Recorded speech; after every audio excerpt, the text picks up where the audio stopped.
मनुष्य मात्र की एक ऐसी अवस्था है जिससे निकलने की वो हमेशा कोशिश करता है और हारता है, कोशिश करता है। और वो ऐसा एक भाव है जिसको हम बोलते हैं डर, एक तरह का उसकी मानसिकता, उसके मन में, हृदय में, सोच में, विचारों में एक डर जो आ जाता है, भय जिसको बोलते हैं, उससे सभी लोग परेशान रहते हैं। किस तरह का भय रहता है? डर किस बात का है? यदि मैं आप लोगों से पूछूं कि किस बात का आपको डर है, तो मैं जानता हूं कि ज़रूर आप कई गिनती करा देंगे। क्या मेरी नौकरी बनी रहेगी? कहीं मैं बीमार तो नहीं हो जाऊंगा? कहीं मुझे कैंसर तो नहीं है? मेरे बच्चे पढ़ पाएंगे कि नहीं? शादी होगी कि नहीं? तमाम तरीके से हम देखें, अलग अलग कारणों के कारण हमारे अंदर एक डर पैदा हो जाता है। आप जो मेरी बात सुन रहे हैं, एक पेपर पेन लेकर बैठिए, आपको मालूम पड़ेगा कि कौन कौन से डर आपके अंदर हैं। शायद आपको अभी ये मालूम भी नहीं है कि डर है, लेकिन आप एक डर की अवस्था में जी रहे हैं, भय। मैं आपको बस चंद बातें बताना चाहता हूं कि प्रभु यीशु उस भय से हमें निकालते हैं। यदि हम बोलते हैं कि हम प्रभु यीशु के पीछे चलते हैं और फिर भी हमारे पास भय है, तो हमारा मसीह जीवन एक हारा हुआ मसीह जीवन है। हारे हुए हैं। जब मीटिंगों में आते हैं, जब गाना गाते हैं, जब प्रवचन सुनते हैं, तो हमें ऐसा लगता है कि हमारा डर निकल गया है। घर तक पहुंचते हैं, डर वापस आ जाता है। देखिए, मुझे अक्सर जब इसके बारे में सोचता हूं तो एक भजन याद आता है, भजन संहिता 23। भजन संहिता 23 को मैं बोलता हूं कि एक निर्भय विश्वास का एक अध्याय है। चलिए, मैं अपनी इस बातचीत को आज मैं निर्भय विश्वास कहूं, क्योंकि मैं चाहता हूं कि हमारा जो जीवन है वो निर्भय होना चाहिए। यदि हमें भय है तो प्रभु यीशु का हमारे जीवन में क्या असर हुआ है, उसके नए जीवन का, उसकी पवित्र आत्मा जिसको हम बोलते हैं हमारे अंदर है, हमारे में है, तो उसका हमारे जीवन में असर क्या पड़ा है। सबसे पहले हम देखते हैं कि डर की बात बाइबल में आती है उत्पत्ति के 3 अध्याय में, उसके 10वें पद में। वहां पर परमेश्वर जिसने आदम को बनाया था, उसको उस बाग में रखा था, हर शाम उससे मिलने आता था, उससे संगत करने आता था। लेकिन एक शाम को जब प्रभु आए तो आदम उसको दिखाई नहीं दिया। आदम छिपा हुआ था। परमेश्वर बुलाता है और कहता है कि आदम, तुम कहां हो? आप क्या सोचते हैं? परमेश्वर को मालूम नहीं था वो कहां पर है, लेकिन वो उसके मुंह से सुनना चाहता था कि वो किधर है और वो क्या जवाब देता। पहली बार, मैं सोचता हूँ पहली बार वहाँ पर डर आया। वो कहता है कि जब मैंने सुना तो मैं छिप गया, क्योंकि मैं डर गया था, क्योंकि मैं नंगा था। परमेश्वर की उपस्थिति से दूर हुआ, डर उसके अंदर आ गया। एक निर्भय विश्वास कैसा होगा? विश्वास तो हमेशा निर्भय ही होना चाहिए ना। हाँ, यदि मुझे अपनी सरकार पर विश्वास है, यदि मुझे अपने परिवार पर विश्वास है, यदि मुझे अपनी धन दौलत पर विश्वास है तो मैं कह सकता हूं कि वो अधूरा होगा, परिपक्व नहीं होगा वो विश्वास। लेकिन यदि मैं परमेश्वर पर विश्वास करता हूं तो मेरा विश्वास तो निर्भय होना चाहिए। तो ये भजन संहिता 23 में मैंने देखा कि ये दाऊद जो था जिसने ये लिखा है, वो ऐसी बातें लिखता है जिसको लगता है मुझे कि ये बिल्कुल निर्भय विश्वास है। वो कहता है, यहोवा मेरा चरवाहा है, मुझे कुछ घटी ना होगी। वह मुझे हरी हरी चराइयों में बैठाता है। फिर चौथे पद में कहा है, चाहे मैं घोर अंधकार से भरी हुई तराई में होकर चलूं तो भी हानि से ना डरूंगा, क्योंकि तू मेरे साथ रहता है। ये कैसा विश्वास है। दाऊद पुराने नियम में था, हजारों साल पहले हमसे था। उसने क्या देख लिया परमेश्वर में जिसके कारण उसके अंदर इतना विश्वास आ गया। कहता है, चाहे मैं घोर अंधकार से भरी हुई घाटी से भी चलूंगा, परमेश्वर साथ है फिर भी अंधकार की घाटी है, परमेश्वर साथ है फिर भी मौत की वादी है। हमें तो शायद आजकल ये मालूम ही नहीं है कि प्रभु यीशु के साथ चलने में ये भी हमें हालात का अनुभव होता है। आजकल की मसीहत में तो हमें ऐसा बताया ही नहीं है कि दुख संकट कभी आ सकता है। तो फिर निर्भय विश्वास की क्या ज़रूरत है। निर्भय विश्वास की उस समय ज़रूरत होती है जब भय होता है, भय की अवस्था है, लेकिन फिर भी हम निर्भय हैं। यहाँ पर वो कहता है कि चाहे मैं घोर अंधकार से भरी हुई तराई में होकर चलूं, परमेश्वर भी साथ है और घोर अंधकार की घाटी भी है, मुमकिन है। डर लग सकता है लेकिन डरना नहीं है। बहुत सारे उदाहरण मिलते हैं हमको। यही दाऊद जिसने ये वचन लिखा है, उसने पहले शमूएल में जब वहाँ पर गोलियत नाम का एक फ़लस्तीनी आया था, बहुत ऊंचा था, हथियारबंद था, लेकर आया था, लड़ाई लड़ने आया था, इस्राएली डरे हुए थे। तब ये एक जवान था, बकरियां चराता था, और वो आके कहता कि मैं लड़ूंगा। तो लोगों को हंसी आ गई कि ये कौन आ गया है, बकरी चराने वाला आदमी गोलियत को मारेगा। लेकिन मैं बताता हूँ कि उसका निर्भय विश्वास क्या था। और ये जो है पहला शमूएल 17:45 मैंने यहाँ पे देखा है, यहाँ पे मैं पढ़ता हूँ उसको। दाऊद ने फलिस्ती से कहा, तू तो तलवार और भाला और सांग लिए हुए मेरे पास आता है, परंतु मैं सेनाओं के यहोवा के नाम से तेरे पास आता हूँ, जो इस्राएली सेना का परमेश्वर है, और उसी को तूने ललकारा। तुम तलवार लेकर आए हो, तुम भाला लेकर आए हो, मेरे हाथ में तो कुछ भी नहीं है। मेरे पास सेनाओं के यहोवा का नाम है। ऐसी कौन सी बात हो गई जिसने उसको निर्भय कर दिया। हर एक वचन पर विश्वास है उसका, परमेश्वर पर विश्वास इतना है कि वो इतना विश्वास बढ़ते बढ़ते, परमेश्वर से संगति करते करते, उसकी आवाज़ सुनकर ऐसा लगता है परमेश्वर साथ है। तभी तो प्रभु यीशु ने कहा था ना, जाओ सारे संसार में मेरा अधिकार लेकर जाओ।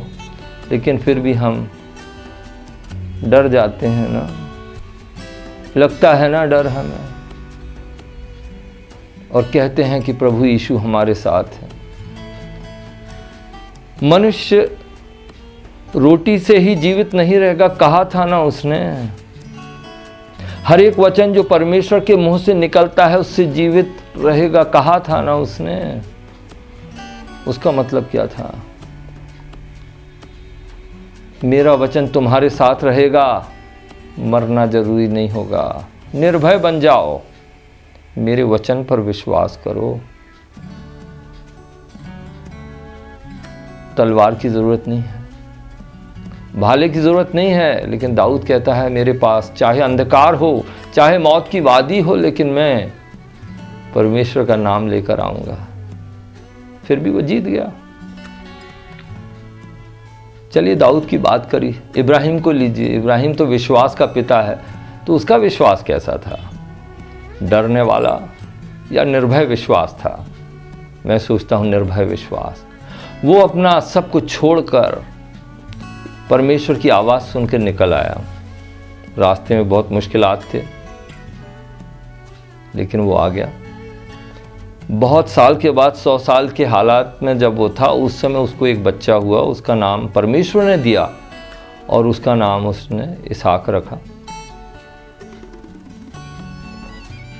एक दिन परमेश्वर ने कहा कि इसको ले कर जाओ और मोरिया पहाड़ पर जाके कुर्बान कर दो।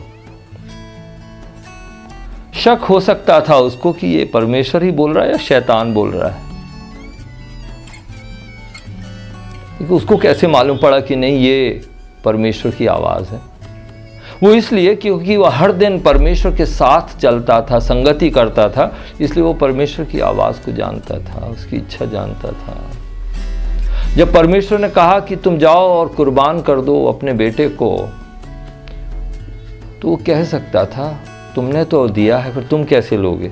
सवाल बहुत आ सकते हैं। अविश्वास को जगाने के लिए, हमारे विश्वास को तोड़ने के लिए सवाल तो बहुत आते हैं, लेकिन निर्भय विश्वास जो होता है वो सारे सवालों को अलग रख देता है।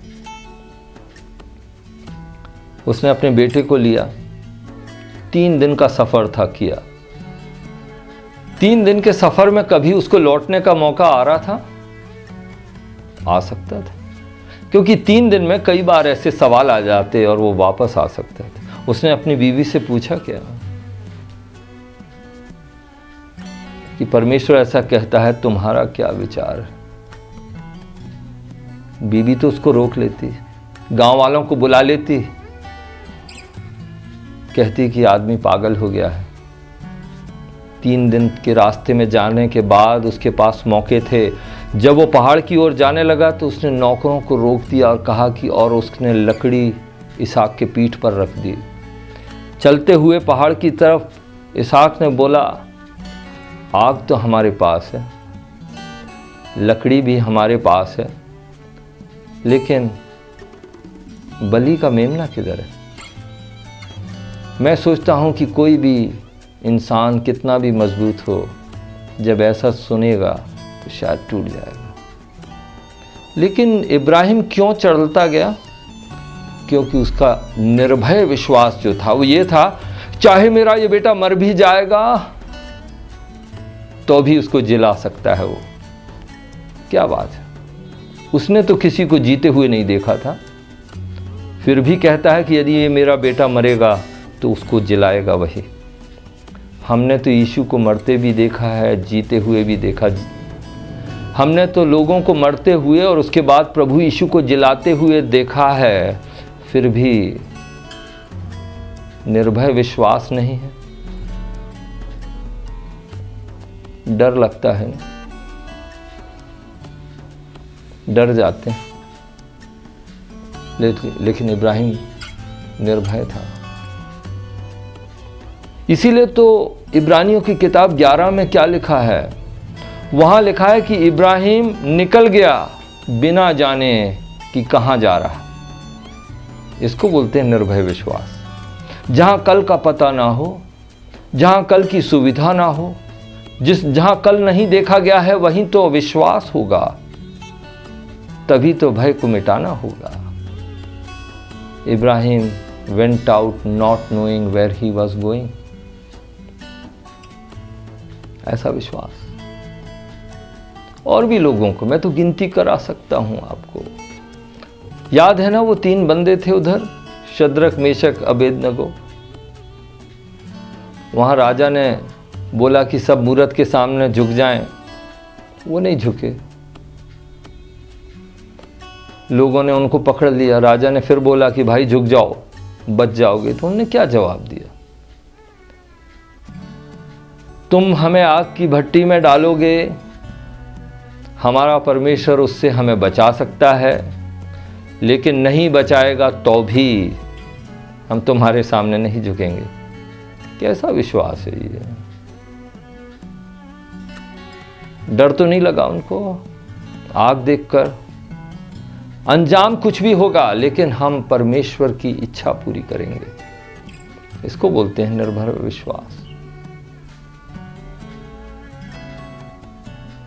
वहां पे दानियल के बारे में भी देखा है ना, वो परमेश्वर से प्रार्थना करता है तो उसको सिंह की मान में डाल देते हैं।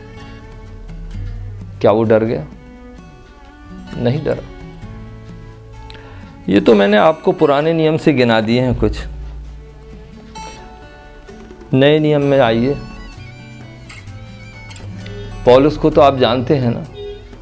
एक बार पौलुस यरूशलेम की तरफ जा रहा था, दमिश्क में पहुंचा तो एक बंदा आया उधर से, यरूशलेम से, और उसने उसका बेल्ट लेके अपने कमर में बांधा और कहा कि ये जिसका बेल्ट है वो यरूशलेम में यदि जाएगा तो उस पर मुसीबतों का पहाड़ टूट जाएगा, उसे बंदी बनाया जाएगा, उसको टॉर्चर किया जाएगा, ऐसा सब कह दिया। शायद मैं होता तो मैं उल्टी पतली गली से वापस चला जाता, कहता ओह प्रभु ने बता दिया है, अच्छा हो गया, नहीं तो मैं तो मर ही जाता। लेकिन पौलुस ने क्या बोला? उसने ये बोला कि क्या तुम मेरे दिल को कच्चा करना चाहते हो? मुझे अरेस्ट क्या, मुझे तो जान से भी मार दोगे तो भी मैं तैयार हूं। निर्भय विश्वास। जहां भय है वो विश्वास नहीं है। जब उनकी नाव डूबने लगी, प्रभु यीशु को जगाए तो प्रभु यीशु ने क्या बोला? तुम्हारा विश्वास कहां गया? तुम क्यों डर गए? जब विश्वास ज्यादा रहता है तो डर कम रहता है, जब डर ज्यादा रहता है तो विश्वास कम रहता है। गणित में इसको बोलते हैं इनवर्सली प्रोपोर्शनल। एक बढ़ता है तो दूसरा घटता है। डर लगता है ना? क्यों लगता है? पौलुस नहीं डरा कभी। मैं आपको यह भी बता देता हूं कि प्रभु यीशु के चेले जितने रहे, उसके पीछे चलने वाले रहे, नए नियम में उनकी कहानी लिखी हुई है, उनमें से किसी ने भी कभी भी अपनी सुरक्षा के लिए प्रार्थना नहीं की। उन्होंने नहीं कहा कि प्रभु सरकार बदल दो, उन्होंने नहीं कहा कि प्रभु हमें जेल से बचा लो, उन्होंने नहीं कहा कि प्रभु हमारे अत्याचार रोक दो। उन्होंने तो ये कहा कि हम इस लायक बने हैं कि प्रभु यीशु के लिए दुख से हैं। ये आनंद की बात है। निर्भय विश्वास। डर लगता है आपको? किसी ने बोला ही नहीं था कि ऐसा जीना है। हमें तो जब भी डर लगता है तो सारी दुनिया हमारे सामने हमारे साथ प्रार्थना करके हमें उससे निकालने की कोशिश करती है। घोर अंधकार की घाटी से तो हम कभी गुजर ही नहीं पाते हैं, लोग हमें रोक लेते हैं क्योंकि हमें डर लगता है ना। पौलुस के बारे में मैं पढ़ ही देता हूं आपको कि उसका जीवन कैसा था। यहाँ पर 2 कुरिन्थी 11 में 24 में पढ़ता हूँ 23 से। अधिक परिश्रम करने में, बार बार कैद होने में, कोड़े खाने में, बार बार मृत्यु के जोखिमों में, 5 बार मैंने यहूदियों के हाथ से 39 कोड़े खाए, 3 बार मैंने बैठें खाई, 1 बार मुझ पर पथराव किया गया, 3 बार जहाज जिन पर मैं चढ़ा था टूट गए, 1 रात दिन मैंने समुद्र में काटा। मैं बार बार यात्राओं में, नदियों के जोखिमों में, डाकुओं के जोखिमों में, अपने जाति वालों से जोखिमों में, अन्य जातियों से जोखिमों में, नगरों के जोखिमों में, जंगल के जोखिमों में, समुद्र के जोखिमों में, झूठे भाइयों के बीच जोखिमों में रहा। परिश्रम और कष्ट में, बार बार जागते रहने में, भूख प्यास में, बार बार उपवास करने में, जाड़े में, उघाड़े में रहने में। कहाँ गया प्रभु यीशु उसका? पौलुस के प्रभु यीशु कहाँ गए इससे मुक्ति देने वाले? हमें तो डर लगता है, हम ऐसे हालात में आएंगे हम तो घबरा जाएंगे, लेकिन पौलुस क्या बोलता है? इन सारी चीज़ों में मुझे क्या डर है?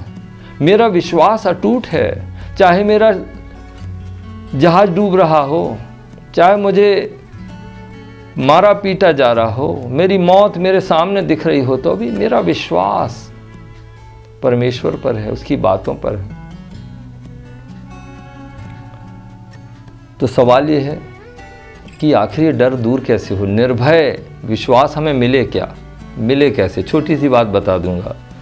रोमियो की किताब उसका 8वां अध्याय 28 में वो लिखा है, क्या होता है वहाँ लिखा है, मेरे जीवन में जो कुछ भी होता है वो परमेश्वर की इच्छा के अनुसार होता है, क्योंकि मैं उसकी इच्छा पर चलता हूँ, उससे प्रेम करता हूँ। डर किस बात का? यदि हमें मालूम है परमेश्वर की इच्छा हमारे जीवन में पूरी हो रही है, वही हमें चला रहा है, सब कुछ मेरे भले के लिए हो रहा है, तो डर किस बात का? डर तो उस समय लगता है जब हम अपनी ज़िंदगी खुद जीते हैं, क्योंकि हमारे पास जीने की ताकत भी नहीं है, हमारे पास हमारे भविष्य की ताकत नहीं है देखने की। तो आइए आज निर्भय विश्वास लेकर आ जाइए, उसकी बातों पर विश्वास करिए, जानिए कि आपके जीवन में सब कुछ अच्छा होगा, भलाई के लिए होगा, यदि आप उसकी इच्छा करते हैं, उससे प्रेम करते हैं। ऐसा विश्वास जिसमें डर है वो अधूरा विश्वास है, उसको विश्वास नहीं कह सकते हैं। बाइबल का विश्वास निर्भय विश्वास है। प्रभु आपकी मदद करे।